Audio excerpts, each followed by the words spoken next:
Hello, everyone. Welcome, welcome, welcome, welcome. Good evening, good morning, good afternoon, depending on where you're connecting from. Today, this is Making a Difference with Sandra Oko, making a difference every day.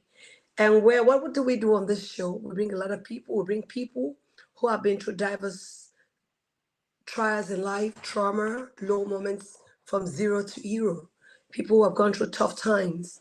We bring them to share their stories so we can glean and learn from them.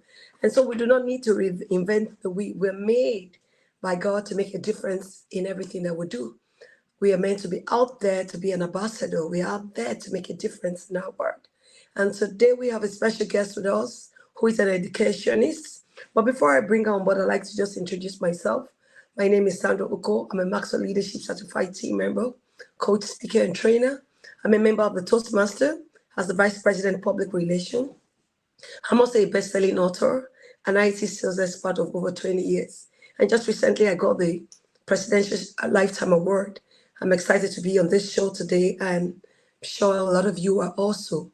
It is said that a leader is one who knows it and shares it with others. If this platform has been a blessing to you, please kindly share the link with others so we can have more live audience who can ask live questions.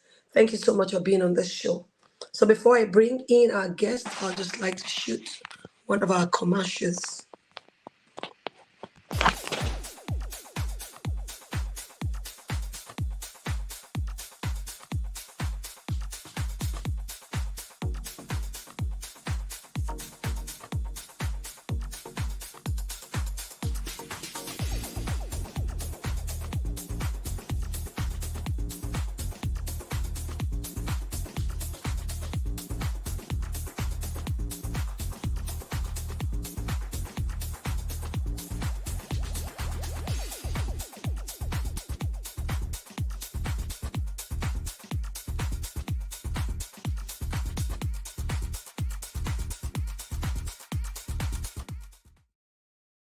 So welcome, welcome, welcome.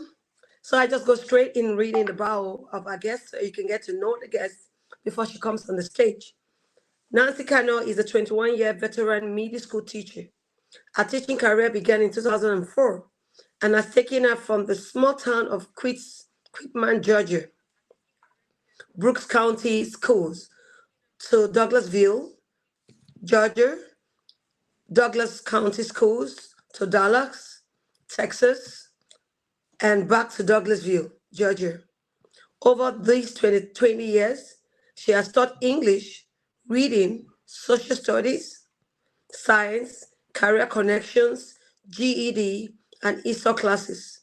She currently teaches 7th grade English and science at Mason Creek Middle School and has been with the MCMS for 6 years.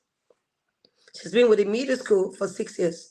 She holds a bachelor's degree in English and a master's degree in education, both from Valdosta University, State University, and it's currently part of the Governor's Teachers Leaders Program. And in the process of obtaining an instructional coaching endorsement through Metro RESA. In addition to being an educator, she has served as a volunteer adult education teacher and tutor. And she's also served as a program site facilitator for 3 years with the Denton County Adult Education Program in Denton, Texas. Additionally, she has published articles in local newspapers and has been writing daily spiritual devotion since 2020. She also currently serves as the president of the NBBA Toastmaster in the Decatur, Georgia. Her short-term goal are to compile a book of devotional and write a book of fictional short stories and poems within the next 2 years. She aspires to become an educational, instructional coach, as well as a speaker in the education arena by 2024. Awesome. And hopes to one day start a community GED and ESA center to assist those wanting to improve their lives through education. Nancy has been married to her wonderful, supportive husband and best friend, Freddie Cano Sr., for the past 17 years, and they have 4 adult kids and 5 grandchildren. Her hobbies include reading, writing, and traveling. Her love for the Lord is her priority, and she's devoted to doing things in life that brings glory to God. And her favorite quote is Benjamin Mays and states, "Every man and woman is born into the world to do something unique and something distinctive. And if he or she does not do it, it will never be done." Her favorite scripture is Psalm 73 in its entirety. And verse 26 of this chapter states, "My flesh and my heart may fail, but God is the strength of my heart and my portion forever." So much, so exciting reading your Bible.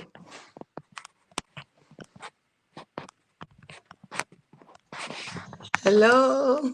Hello, good evening, everyone. Yeah, that was a Good great. morning, good afternoon, as you say. I like that introduction. Yeah, that was a great one. So great to have you on this show today. How's the day been? Thank you so much for having me. I appreciate the invitation, the opportunity. I'm honored and humbled. Thank you so much. So we'd like to just hear from you. What's your passion? What is your driving force? What has helped you? And why you've been consistent over the years. I've not seen you upping from one field to the other. You've been in the education industry. Can you tell me what the passion why you seem to be glued to this field? Well, it's a long story. I don't know if I have time to tell my whole story today, but I went to college when I was older. My son was in high school before I even decided to go to college. And I really wanted to be a writer. I love to write. I love to read all through my childhood and my young adulthood. And so when I went to college, I had been working at a newspaper, just volunteering, helping, things like that. And I realized it was a passion of mine. So I wanted to be a writer. I wanted to write for the newspaper or for the magazines. So I went to school to be a writer. And one of my professors saw me in the hall one day and he said, "Come here. You've been in school. You've been here for 3 years now. What are you doing? You have all the credits you need to graduate. Why are you still taking more classes, more and more classes, um, and he said, you need to apply to graduate and you need to go over to the education department, build the building where the education department and apply to be a teacher. We have a new teacher program. And I said, oh, no, no, no, no. My son's about to graduate from high school. I'm done. I'm not gonna have any more children. I'm moving on with my life. I'm starting my life as a writer. And he said, no, I think you need to think about it. I think you would be a great teacher. So I thought about it. I took a year, I prayed, and I did some work, over the course of that time. And then I said, you know what? Sometimes God sends you a person to figure out what you're supposed to be. So I went over there, Sure. I started asking some questions.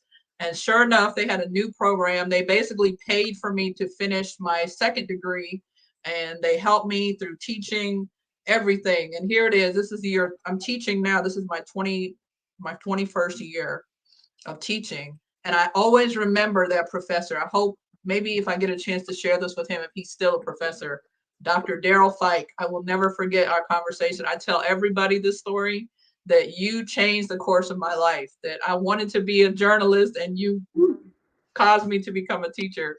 I don't regret any of it, but I'm just saying that he was one of the instrumental factors in me becoming a teacher and realizing that I actually love to teach English to students. So he saw something in me that I didn't realize at the time. Oh So my God, that's yes, awesome. I know it was Very amazing, great. amazing story. And Yeah. that's why I tell people the places and the people you hang around really matters. The three Yes. things that makes a person, the resources that get inside of you. Resources Yes. can be as a result of the book you read, the phone screen, the time you spend on TV, on That's right. watching the screen time. That That's those those times really determine what makes you. that's right. The people That's you right. hang around, the people who That's speak absolutely into right. your life, and That's the right. environment where you grow. If you have That's a right. crop in an unconducive environment, that crop will be stunted. Right. That crop wouldn't grow right.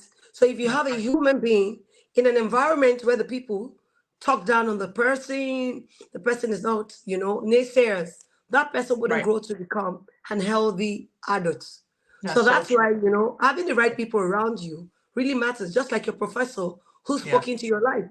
I'm sure you Yes. were not seeing that coming your way. I'm sure I if someone had never. told you 20, 30 years ago that you were going to be a Right. teacher. You're like, no. No, absolutely. I even said that to him. There's no way, you got the wrong person. I'm staying with what I want to do, you know. But he saw something, you know, in me that, you know, and I know it's God's hand in it because there's been many blessings that have come as a result. I've learned this is my passion. I love teaching children, and I also love teaching adults. I had a friend who was from Liberia, and she came to me several years ago. She came to me and she asked me to help her. She was trying to get her GED, and she asked me to tutor her. And then I started going to some of her classes with her to help some other people. She said, there's a couple of my friends that need help too, and you're a teacher. Would you mind helping them? And I developed this passion for adult learners, people who didn't realize when they were young, when you're 14, 15, 16, sometimes children don't realize that they need this education so badly. And then you get to be an adult, you get to be 40, 50, and you realize, you know what, I should have paid more attention in school. I should have gotten a degree. I should have got my diploma. And now they're working two jobs or they have a family and they're like, you know, I need to go back to school. And they have this passion inside for learning. And I would leave there. Sometimes I would go there. I would leave work, Sandra. I literally would leave my regular job, go to the GED center for free, volunteering my time and help these people. And some nights I would leave there crying because I wanted to help them so badly. And I felt like I'm not doing enough. I want to do more. And that's when I realized that adult education is my passion. That's one of the things I really have been praying I want to do, is to start a GED center in our communities. All of our communities should have it for free for people who are truly trying to change their lives. Education is so important. It's so important for everybody. Oh, that's awesome. That's a great Yeah. passion. Yeah. Yes. That's living a life of significance when you give Yes. yourself to your community, and That's right. for nothing, volunteering Right. your time, your energy, giving yourself. Yes. That's a great Yes. one. Absolutely. And ever since you've been a teacher, what's been keeping you? Sometimes have you had times where you think it was a bit tough, you wanted to go back, it wasn't interesting any longer, or you had maybe some students were deviant and were not acting responsibly. Have you had Hmm. times like that? Can you share your Oh yes, experience? I think we all have had experiences like that as teachers. And I think, like you said it earlier, and I don't want to steal your thought, but I think it's about the people that you surround yourself with and the encouragement you get, because sometimes at the end of the day, sometimes when it's been difficult and you have that positive person that encourages you or keeps you going, and even especially I want to say maybe 90% of the time, it's those students that even when you have five that are not doing what they're supposed to be doing, there's 25 that are, and they'll come to you and they bring you a piece of candy or a picture they drew. I mean, even middle school, I teach 12, 13-year-olds. They still bring me pictures, like they drew a picture at home and they give it to me, you know, and that means so much. I've kept a lot of that stuff. And I think it matters when you realize what an impact you're having. You try not to focus so much on the negative and focus on the positive parts of education, because even when you feel like you've worked your hardest and maybe that one student that, you know, you can't get through to him or her, but those other ones are coming back saying, oh yeah, I got it, or I get it, or a teacher will come in your room and say, oh wow, I love that you did this, you're an inspiration to me. You just never know. Sometimes we focus so much on the negative, we let one negative thing affect us for the rest of the day. We can have a great day and then someone come up to us at the end of the day and say something negative, and it's like that's all you think about for the rest of the day. And that's not the way it should be. We got to reflect on the positive. And I think that's what I've tried to do over the course, because this is a difficult profession, but at the end of the day, you have to focus on the good that you're doing, because we are all doing some good. We are all of educators, even parents and everybody who's involved in children's lives. We all have an impact on them. And it's positive in some way. Everybody's having a positive effect on children in some way, and educators do as well. So I'm not saying it's easy, and I've never wanted to give up, but I think what's maintained me, helped me maintain my persistence in doing it for so long is the positive parts of it, the encouragement I've gotten, the students that I see at the end of the year when I'm waving to them on the bus and remembering, oh yeah, I remember, you did this, or just, and they come back to you and they tell you, I remember you taught me this. I remember when you said this, I'll never forget, and it's just those things help keep me going. That's true. That's it. That's true. When you see your students coming back to thank you, coming back to give you flowers, to give you Yeah. gifts, to just say Yes. thank Yes. you. You changed my life. You impacted me on the Yeah. positive. That's Yes. true. And you know that those things are things money can never buy. That's right. They That's absolutely leave. right. They leave thereafter when you are no longer there. That's So right. it's, That's right. that's why we say we are people, we're striving to survive.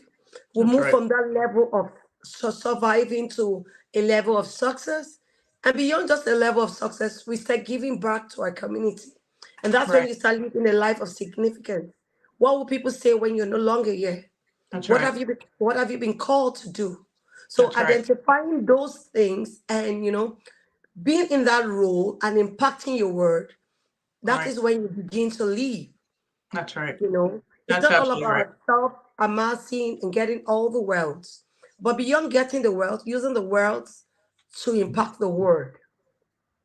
That's a That's right. great word. That's right. You That's think right. you want to say something?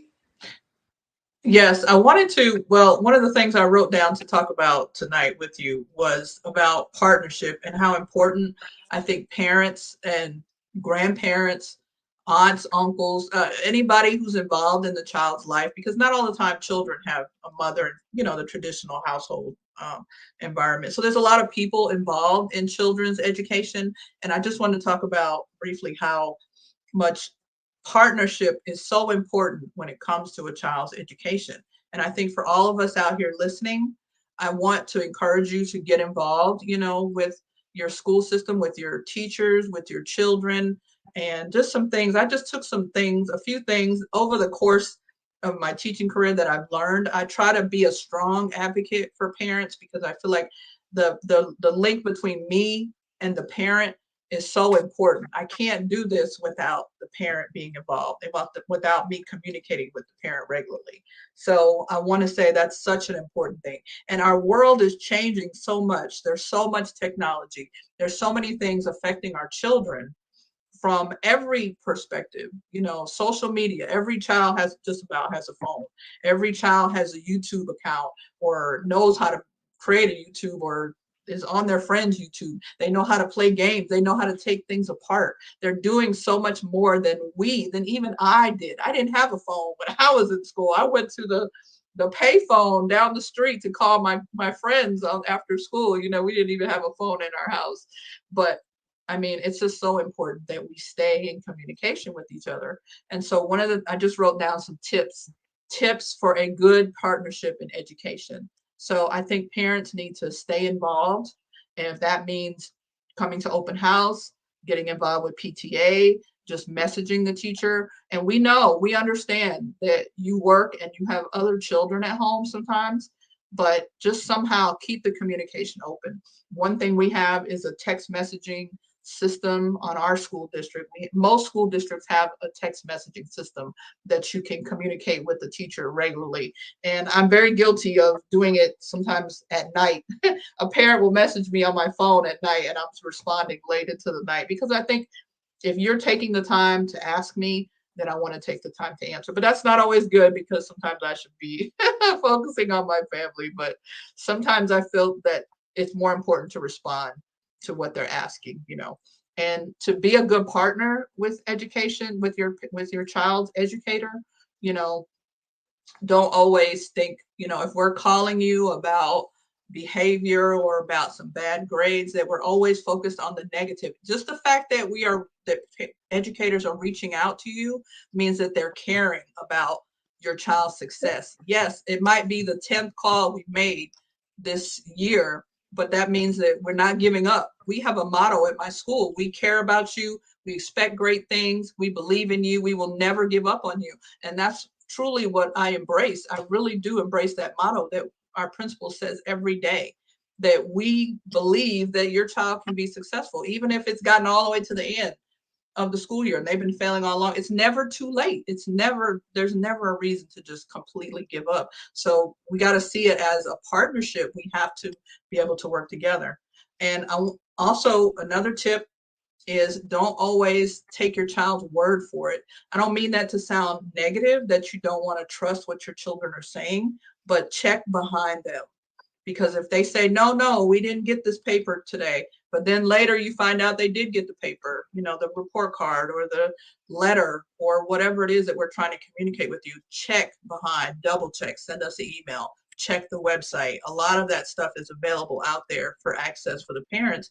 But sometimes I think parents take their children's word for it, that they're going to be honest with them, and not saying that they won't be honest with them. But sometimes if you feel like you don't want to hear think about us as adults. When we do something, we're not all the first to come out and confess, oh yeah, I did that. It's like, well, let's talk about this later. Think about with your spouse or with your brother or sister. If you do something wrong, you want to kind of like shy away. I don't want to talk about it right now. Let's talk about it later. So children are like that too. They don't always want to feel like, if I had a good day and you're asking me about my grades, I don't want to talk about that right now. I want to focus on the good stuff, So, but double check, and that's where the communication with the parent comes in. And keep up to date. Keep your information up to date as parents. Update your email, your phone number with us so that we can stay in communication with you. And I think all of those things basically boil down to communication and being willing the entire year to have a good partnership with the educators, and not just with the teacher. Communicate with the principal, with the assistant principal, with the counselors. There's so many resources at our school that parents can take advantage of that I think sometimes maybe they don't realize it's available, but there's so much available. If you're struggling with something, we have resources there for you. So please, I just encourage everyone to, and spread the word to people who are struggling with children in whatever fashion. Maybe you don't have children of your own in school, but someone who's struggling. Reach out to the school district and see what resources are available for that person, because they just might not know. And I think it's just so important to have a good partnership with your school system, everything. Awesome, awesome, awesome. Talking about collaboration. And that's the only way you can leverage and help your kids to be the best. Because if you are in charge, like they will often tell you, communication is key to Yes, anything, to any business, to anything in life. So keeping a close communication, having the communication channel open such that both parties can communicate. Coming yes, together, the teamwork with the teacher, finding out how can I help my child to do yes, better in your course. The teacher yes, can earmark and say, okay, these are the resources to leverage on in order to help your right, kids to right, stay aloof and to stay, up. And that's right, when parents go the extra mile, I know it's a lot of work with parents having to take care of other kids, having to work, having to do other things, and now having time to communicate. This is not often all the time, but if you have a right, means or a channel of communication, this might be once a week, this might be once a right, month, but absolutely, being in communication, knowing what your words are doing in school, knowing how they're faring in school, because you're yes, not there with them. yes, And I love yes, what you said about giving feedbacks. Feedbacks are not because you want to destroy them or you want to run them down, but they're there to help them, just like we do in Toastmasters. We yes, always having constructive feedback.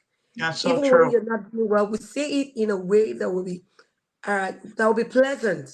that's Yes, right, you want to correct me, you want me to improve, but there are better ways to pass out an information that the other party would not be angry at. So that's right, getting feedbacks from your teacher, from your words teachers and the educators, people taking care of your kids in school, is very paramount, very important. Because yes, those feedback, it is said that there are two things that happen when you get feedback. They either make you better or they hmm, mar you. So you have to choose which you want to go. But like I yes, learned that you learn a lot in failures than you would learn in success. that's right, Because a lot of times when people fail, they go back to the drawing board to find out, what did I do wrong that I didn't make right, it this time around? right, When you succeed, you don't often go back to study anymore. right, You just feel that, oh, I'm good. that's And right, that's right, you that's think it's so all true, right. That's But when right. you fail, you try to find out, I did my best. Yes. What did I need? What else do I need to do to be better? So there's a Right. lot we learn when we fail. That's So right. when people give you feedbacks, take it in good stride.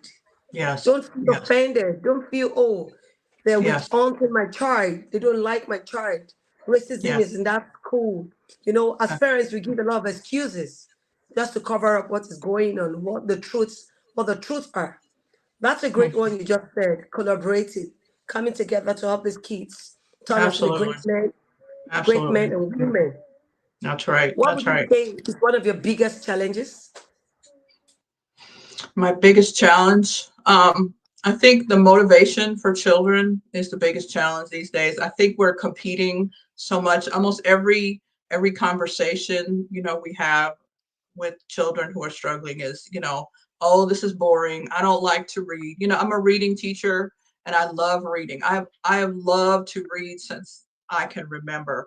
And I believe, and I even wrote this down, I believe that the best educational thing we can all do for our children is to encourage them to read.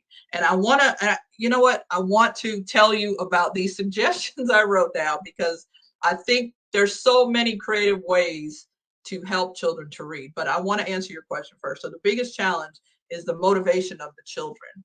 I think sometimes if they don't enjoy that subject, like if it's math, like I was weak in math, so whenever I go to math class, I'm like, oh, I can't wait for this to be over. My gosh, let me just finish this, hurry up. I know I'm going to fail already. I never, to this day, I still feel like math is my weakness. I don't like doing anything with no, we're preparing for a field trip, and I asked my coworker, I said, please take the money for me. I will buy you lunch, whatever. Take the money and add it for me because I just don't want to deal with them. I don't like numbers. But I'm successful still because I didn't give up on it. I didn't just say, you know what, no more, I'm not going to do it at all. It's impossible to live in this world without doing math or without reading. Sure. So the struggle is learning to keep help them to keep trying no matter how many times you fail. Just keep trying. Don't give up. It's just like anything Yeah. else. Like I tell them, when you play a video game, if you die in the level one the first time, you don't stop. You keep going because it's something you're Keep passionate about. trying. You have to look at it like that, no matter what.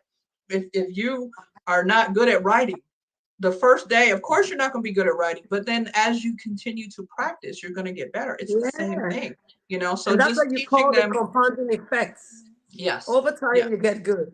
That's it. And teaching them that don't be choosy about what you continue to practice at. They need that motivation. They have to learn to develop that self-motivation that, oh, I'm tired. I don't feel like it today. Okay, I don't feel like it sometimes too, but just come on, we'll press through. Let's do it. Let's get her done. So I really want to for a moment just talk about reading strategies for parents because I think it's so important. Reading is a skill that applies to every area of your life. When you go to the grocery store, when you're watching TV or trying to find something on TV to watch, you have to read through the list of shows or what it's about. Everything you do in your life has to do with reading. And if you're not a good reader, then you're going to struggle with most things in life. So I always tell when people come to me and they ask me to tutor their children and they say, what can I do to help? So here's some things I wrote down because I think reading is so important. So when they're watching TV, turn off the volume and turn on the closed captioning. For people who are deaf, they have the thing at the bottom called closed captioning where they can see the words. And they might Reading. not like it at first, but I'm telling you, if you do, I do it every single night when I'm watching TV. I have to have the closed captioning on because I don't like loud sounds, and I've learned that if I have the captioning on, it'll help me focus on what the characters are saying when I'm watching TV. So I always have it on, and it helps me to read along because sometimes when you're watching TV, they talk low or they're whispering and you can't really figure out what they're saying. So that's a good strategy to practice with your children. Maybe not every time because they're not going to like that. They want to hear the sound effects. But sometimes if you're just trying to encourage them for 10 minutes, turn on the closed captioning. I also put when you're traveling in the car, if you're driving down the road, every time you see a sign, say, oh, what does that say? What does that one say? The red, the yellow, the green, I-20 signs or whatever it is. Have them read that to you once in a while. That's a good, every little thing that they read is helping build their reading strength. They can't only just sit down. You can't just give them a book. Some children are not going to sit down with a book and read a book. So you might have to be creative. Have them read. Back in the day when we were children, we didn't have technology. We didn't have iPads and our phone at the table. So we read the back of the cereal box. There was usually a cartoon or something on the back, but you can still do that. When they're eating breakfast, find a comic strip from the newspaper and tape it on the back of the cereal box and let them sit there and look at it while they're eating their cereal or whatever. So many, I could go on and on. There's so many creative ways to help your children read every day. We say this all the time.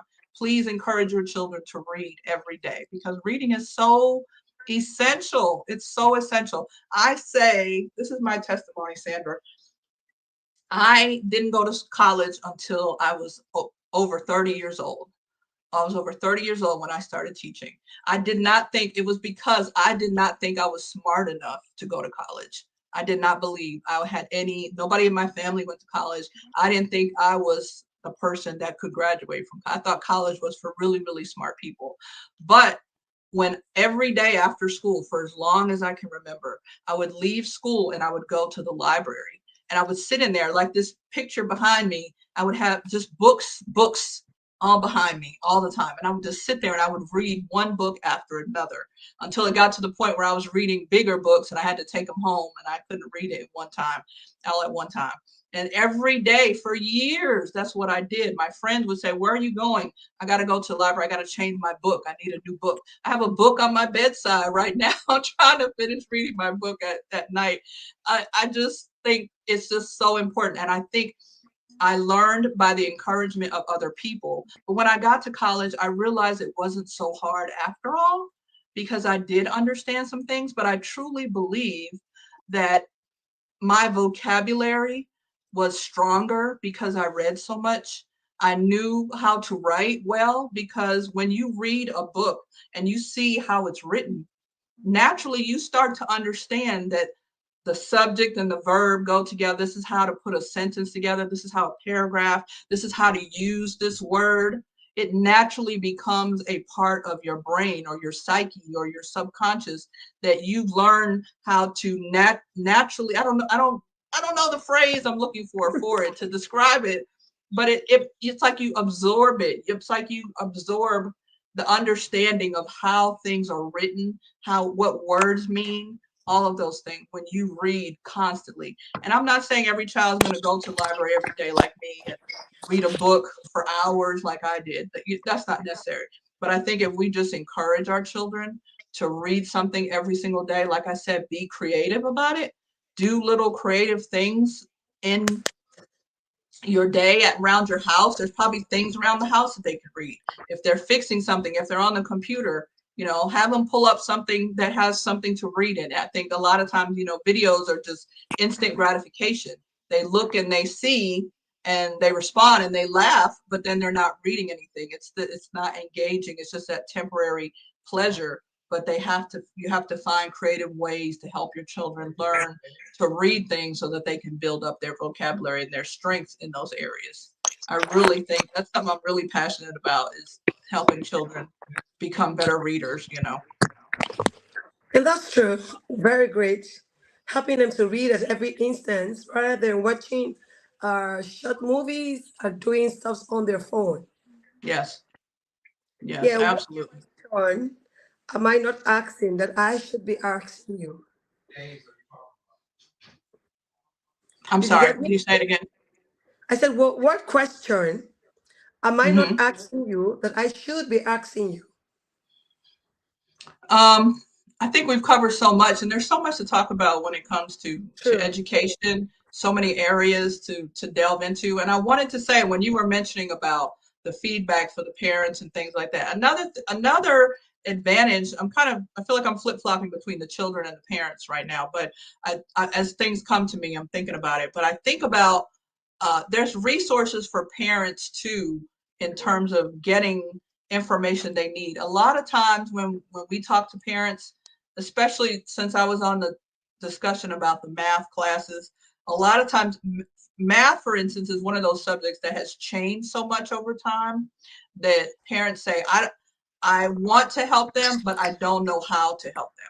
But I think, again, and depending on where you live or what district you're in, I think there's so many resources. I know, for example, our school district started this parent academy type thing where you can come on a Saturday morning or whatever, and they have teachers there, they have other people there that can help you with things that you just don't understand as a parent. Because our education system is changing. To be honest with you, we are so technology focused sometimes. You know, yes, we do paper pencil. We still break out the notebook and write in the notebook in my class and at my school. But sometimes we still have to be on the computer, and there's things that parents, we teach the children these programs that we use, but if you take it home to your parent as a child and the parent saying, I don't know how to operate this, then we completely understand that. But that's why I said the partnership is so important with the school district, not just with your local teachers, but with the school district. Because like I said, our school recently started another branch of this parent academy where you can come on Saturdays, Friday mornings or Saturday mornings, I believe. And they have these little things where you can ask questions and get help specific to what you need help in. So if you don't understand this program that we're telling your child to use, you can see it, you can interact with it, you can practice on it. If you don't understand the math problems that are being sent home, we can give you some resources, some websites where you can see it being practiced, or you can access to learn how to set up an account with like these virtual tutors, you know, where now everything, like I said, is there's so much technology for so many things that it's just a matter of learning how and where you can access these things. And a lot of this is not cost of, has nothing to do with cost. It's free stuff that we're talking about. And I'm speaking from my district, but I know if my district's doing it, other school districts are doing it too. So if you live in New York, I'm sure that they have something in your district that will help you as a parent. Like I said, I think the title of this, I felt like was so important tonight, was the partnership in education. We have to bridge that gap, and we have to stay in communication and ask those questions. If I'm the kind of person that if you email me and I don't know the answer, I'm going to go ask the people in the front if they can find out for me so I can get back to you, the parent. And I think most educators are like that. I think if you truly are trying to help your child and help yourself, we're not going to say, no, I don't have time to answer that. You'll have to, at the least, I can give you a phone number or an email address for somebody that you can contact. So I think sometimes it's just a matter of asking. Don't just be the person that sits back and says, well, I don't know how to do it, I don't know how to help. But just ask the question. If you come to our house and you say, hey, I've been meaning to call you, I've been meaning to ask this question, I don't know who I to think I'm ask it having a to. bit of technical issues. I don't know why. Okay. Yeah, your screen is split. You have two screens here. Can you hear me? Because I came in, I can't I can't hear her any longer. Can you hear me now? I'm sorry, let me tell her. I can't hear you. You can?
Okay.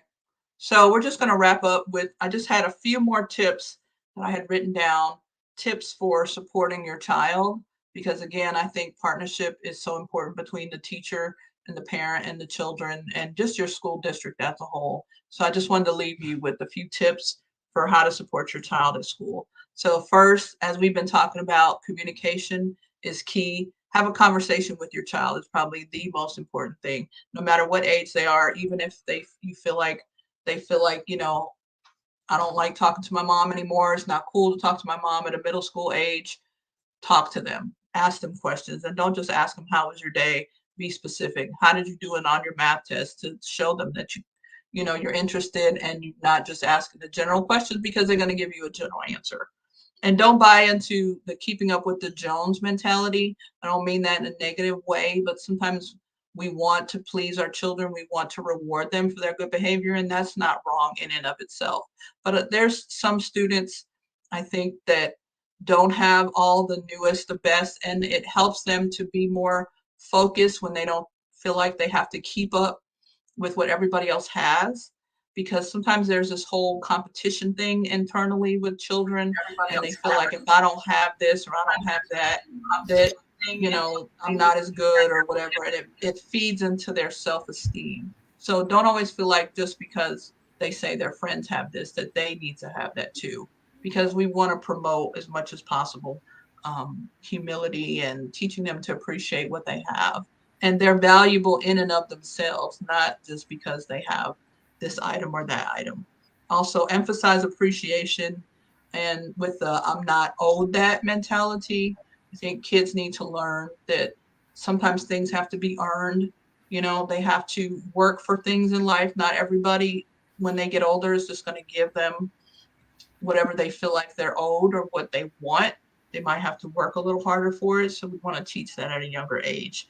And most importantly, please limit technology as much as possible. I think I just recently saw a study, a video that I might share with Sandra to share on this platform about how technology and social media is impacting our children's brains because they're overexposed and over indulging in it, and they don't know how to True. stop and turn it off. So I think that's so important that we learn, even if it's a difficult thing to do, to say no, no phone today, or no more uh, computer time or iPad time. It's very hard to say that, and I know. And the children get. I've seen it. I've seen young children just have a fit because the parent took away their iPad. But that shows there's this dependency on it that's not natural, and we have to learn as parents to take that away and limit that so that it doesn't harm our children, because it might do more damage than good. So in all that, I hope I shared something with you that's been helpful today. I Thank you so appreciate much. you so much. Thank you so much. I'm back. I'm back, and I don't know what happened. I was using my phone, but when I saw that I couldn't come into the phone, I had to put my laptop on. Oh, wow. Thank you so much for your time. That's been a great one. And just before I check, I just want to be sure that there are no questions. So whilst waiting and checking if there are any questions, I'll probably play one of the commercials. Are you thinking of how to publish your book on Amazon, or how to get your published book to become an Amazon bestseller book? Dip Insight Books is the perfect in-between solution in transforming your ideas into a book. We can help you with all the complicated parts of publishing, such as process TO transformation. What we do: full manuscript evaluation, receive quality assurance edit, full copy edit and final proofread to remove spelling and grammar mistakes, oversee your cover design, create your interior layout, publish and distribute your book, lock down your marketing strategy. Ghostwriting, where there is no manuscript. Our goal is to help you publish your book promptly. Contact us today at 404-740-9091. Email us at info@dipinsightworld.com. To start the submission process, check us out at www.books.dipinsightworld.com and submit your details. You can visit our Facebook page at Dip Insight World. Yeah, I'm just trying to get some of the questions. Yeah, Oh, Abiola, can you see some? I look like know. I saw somebody said, where do you find the people you interview? That's the only question I see. Okay, let me read the questions I get here. Deborah Taylor says, I could scroll it on the screen. I know one other who's laser focused on educating and empowering like this. Nancy, you are more than amazing. Oh, thank you, Deborah. Deborah's one of my mentors in Toastmasters. I so appreciate her. Okay, and we have another one. I am inspired by your dedication to both children and adults. I appreciate that. I appreciate you, Deborah. Thank you so much. The people you interview, where do you see them from? I'm sure you're amazing, and that's why they asked that question. Great. That's a great one. So I want to Yes. thank you for your time. I really do appreciate you. Thank you for taking our time, and Appreciate thank you. you for being there. Yes. When the technical issues went on, you were still speaking like I was behind the scene. So he was looking good. I was like, how do I come in? How do I do it? I just said, well, my laptop is just beside me. Let me try and see if the laptop works. And indeed, Yes. the laptop is a bigger screen than the Yes. phone. Yes. So that's why I Yes. was able to, work around it. Yes. Yes. Mm. It Thank you. happens, no worries. We deal with this weekly, don't we? We always have technology things to worry about. So Yeah. no But before worries. we It was call it great. a day, what's the word you want to leave for the people before we close the curtains? I think just saying, keep the communication open and build a good partnership with your school system for sure in every facet. Thank you so much. I appreciate your timing. Thank you so much Yes, for being on ma'am. the show. Thank I you also want to too. thank our viewers. Thank you for being on this show. Thank you for being patient with us with all the technical issues. We're still there. We appreciate you. And please kindly like, subscribe, and share the notifications with everyone, the link with everyone, so they can get blessed by this teaching and how you can partner with your educators, with the school system, and help children turn out to be great men and women, and Yeah. also trying to reduce the screen time, phone time, and get them engaged in other things. Thank you so Yes. much, Nancy Carno. That's been a great one. Do have a Thank you blessed too. evening. You Bye, too. Thank you so everyone. much. Bye bye, Let's everybody. begin to go out to make a difference.